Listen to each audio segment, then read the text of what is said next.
तवे पर रोटी सेकते हुए बोलें ये शब्द, लाखों मांगोगे करोड़ों आएंगे आपके पास। जन्मों जन्मों की गरीबी मिट जाएगी। अगर आप ऑलरेडी पैसे वाले हैं तो आपका बिजनेस धंधा जोर पकड़ेगा और आपको राइज कराएगा।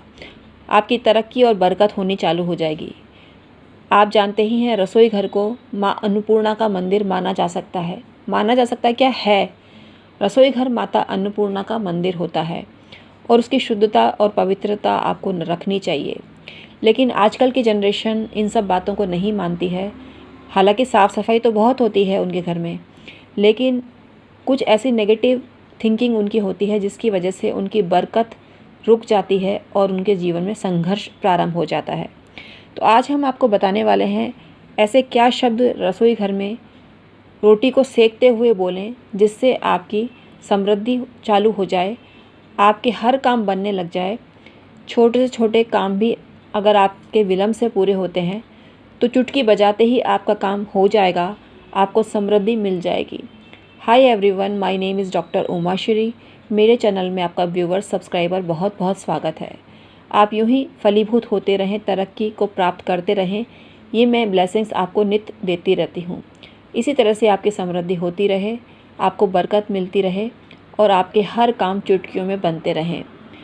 आज का वीडियो अगर आपको पसंद आए तो लाइक करें, शेयर करें और कमेंट सेक्शन में ओम नमः शिवाय और जय माता दी अवश्य प्रेषित करें। मित्रों, मैं एस्ट्रोलॉजर हूं और मेरा नाम है डॉक्टर उमाश्री। 25 साल से इस क्षेत्र में हूं। आप मुझसे परामर्श लेने के लिए डिस्क्रिप्शन में ईमेल आईडी दी हुई होती है, उसके थ्रू आप संपर्क कर सकते हैं और लाभान्वित हो सकते हैं। एक छोटी सी सलाह आपको ज़िंदगी में तरक्की के रास्ते बतला सकती है।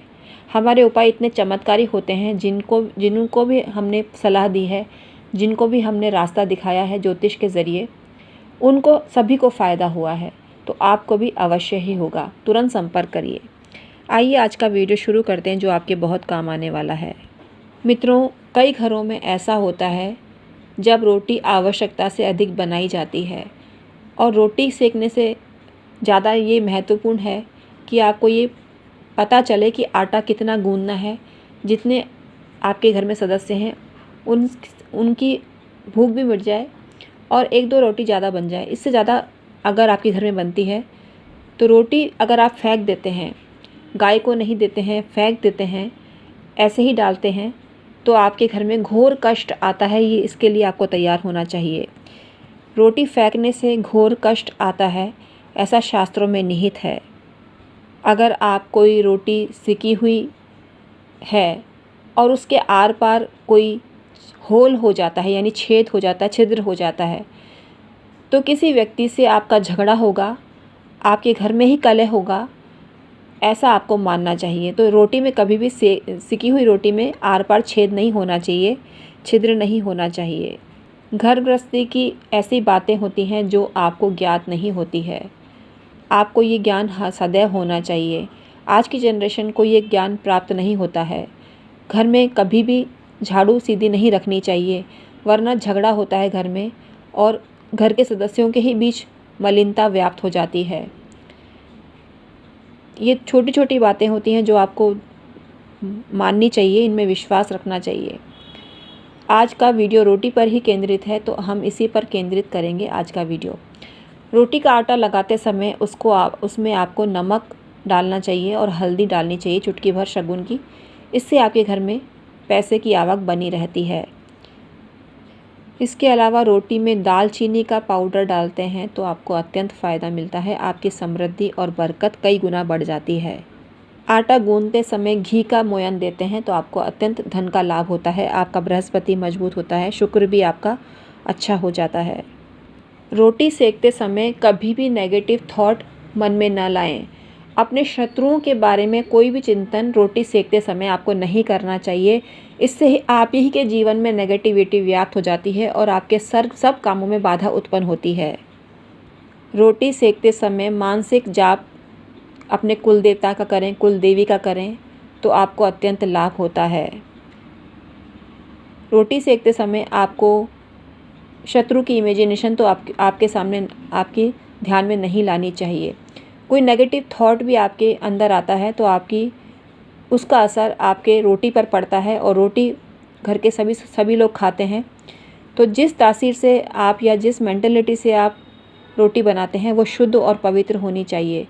रोटी कभी भी गुस्से में नहीं बनानी चाहिए, ना बेलनी चाहिए। रोटी कभी भी जल्दबाजी में नहीं बेलनी चाहिए। कोशिश करें आपके द्वारा बेली गई रोटी गोल ही हो। आड़ी टेढ़ी रोटी भी आपको नहीं बनानी चाहिए, इससे घर की बरकत नष्ट होती है। थोड़ी गोल शेप की हो, ज़्यादा नहीं बना सके तो थोड़ी भी हो, लेकिन गोल शेप की ही रोटी बनानी चाहिए। और तवे पर सिकती हुई रोटी को आपको ये ध्यान रखना चाहिए वो जलनी नहीं चाहिए। अगर तवे पर सिकती हुई रोटी जल जाती है तो कोई आपके खिलाफ साजिश रच रहा है, ये आपको मानना चाहिए। इसको नेगेटिव सेंस में लिया जाता है। और तवे पर रोटी ज़्यादा मतलब ऑलमोस्ट जल जाए तो नेगेटिव इफ़ेक्ट आपके जीवन में आता है और कोई व्यक्ति आपसे गुस्सा है या शत्रुता पाले हुए है, ऐसा आपको मानना चाहिए। जली हुई रोटी कभी भी शुद्ध और पवित्र नहीं होती है। तो जली हुई रोटी आपको नहीं सेकनी चाहिए। जितनी रोटी की सिकाई ज़रूरी है उतनी ही आपको सेकनी चाहिए। कच्ची रोटी भी अच्छी नहीं होती है, कच्ची रोटी भी सेकना अशुभ होता है और कच्ची रोटी सेकने से भी आपके घर में कलह या झगड़ा बढ़ जाता है। तवे पर सिकती हुई रोटी को देखते टाइम आपको गायत्री मंत्र का जाप करना चाहिए। रोटी को देखते रहें और गायत्री मंत्र का मन ही मन जाप करते हैं तो आपके जीवन में शुभता व्याप्त होती है और आपके सब काम धंधों में आपको लाभ होता है। आप किसी भी जो आपके इष्ट देव हैं उनका मंत्र जाप भी मन ही मन कर सकते हैं, इससे भी आपको लाभ होता है।